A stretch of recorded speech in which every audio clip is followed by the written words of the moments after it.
Yes, what timing, eh? 4 to 6 weeks we expect a decision to be made which could open up the Cambo field. It's about 70 or 80 miles out west into the Atlantic west of Shetland, where I'm standing now. It is a monumental planning decision and it will fall with the government. As you say, they are the hosts. We are hosting this vital COP climate conference coming up in Glasgow in November.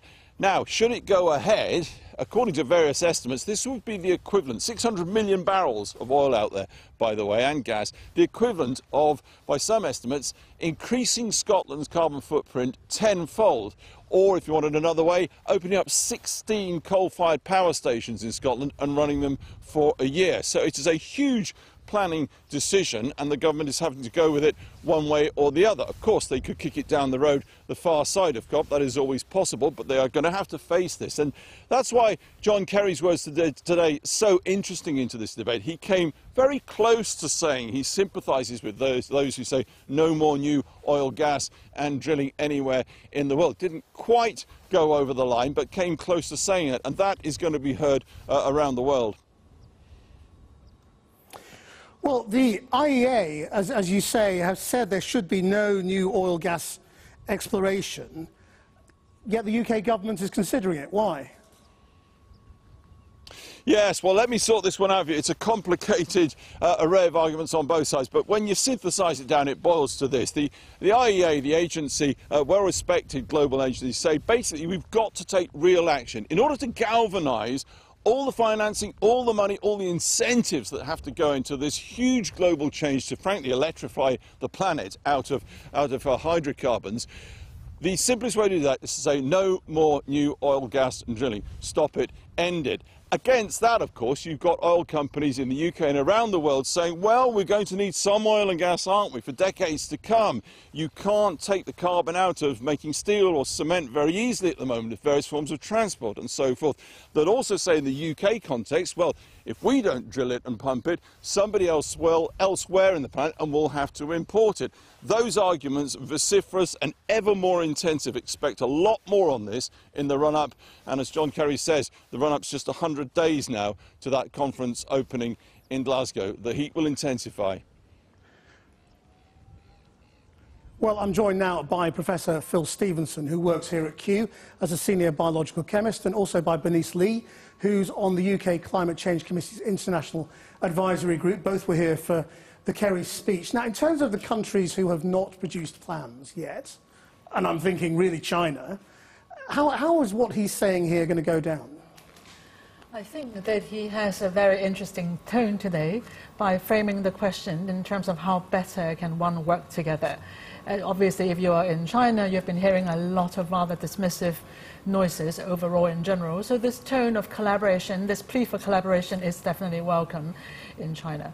But also the acknowledgement that it is an interdependent situation that we face today, that China can't solve climate change without the US, so the US cannot solve climate change without China. And I think the word he used was very interesting today too, that it's mathematically not possible for the US to be solving the climate problem, and the world, to be honest, without China.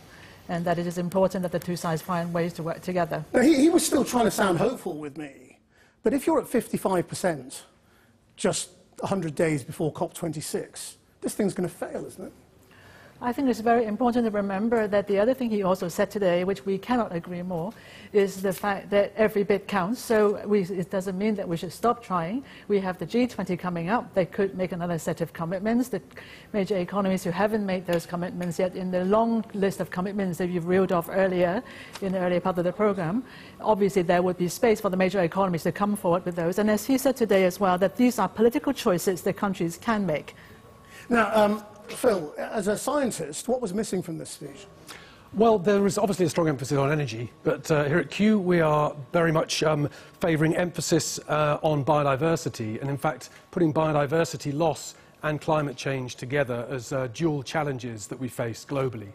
And in fact, Kerry did actually mention nature-based solutions as part of the process of mitigating against climate change. So that was an important message too. But does that make you worry that you're still having to remind people that biodiversity and climate change are flip sides of the same coin? Well, I think it's actually becoming much more understood. We had the IPCC and IPBES meeting just last month to reconcile or understand how climate change and biodiversity do go together. So I think there are moves towards understanding how these two things can really help resolve the challenges. And how do your concerns about biodiversity fit with the kind of big, geopolitical challenges? Well, I think we certainly work in partnership, and in fact for scientists working on conserving biodiversity or even stopping biodiversity loss, we work with partners across the world. In fact, Kew Gardens works with something like 400 different organisations in over 100 countries, and we all have the same mission. So for us, I think conserving biodiversity and addressing that challenge is actually quite a straightforward approach. One thing he also didn't really talk about was the extent of conflict that's being driven already by climate change.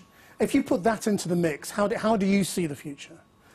I mean, what I thought was promising today was the fact that the first time the US actually said that it could come to Glasgow with a finance offer that actually so far has been promised but not delivered yet.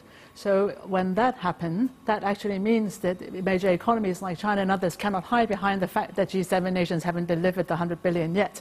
And this means that the game is on again. So I think that the prospect is, while not wildly rosy, is certainly not lost, and that means that all the projections around conflict and others are still to play for. I asked John Kerry, how personal this was to him, and I just wonder, you're both experts in your field, but 100 days out, if you like, from COP26, how worried are you as you look at what's going on in the world everywhere, from rain in Kew last week to German floods to Indian monsoon rains? I think you will have to be, I don't really know what the word is, you would have to be quite special not to feel extremely worried. But it doesn't mean that we should give up on the basis that there is still a lot to be played for, that obviously we can still, I mean, today the speech reminded us that it is an all-hands-on-deck moment, 100 days to a time.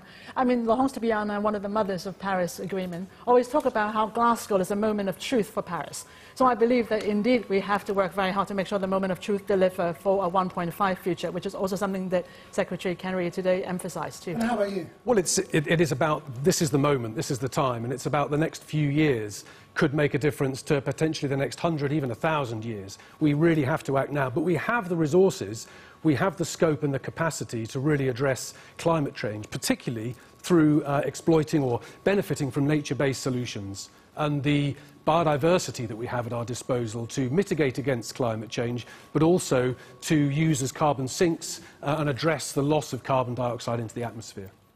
Professor Phil Stevenson and Bernice Lee, thank you both very much.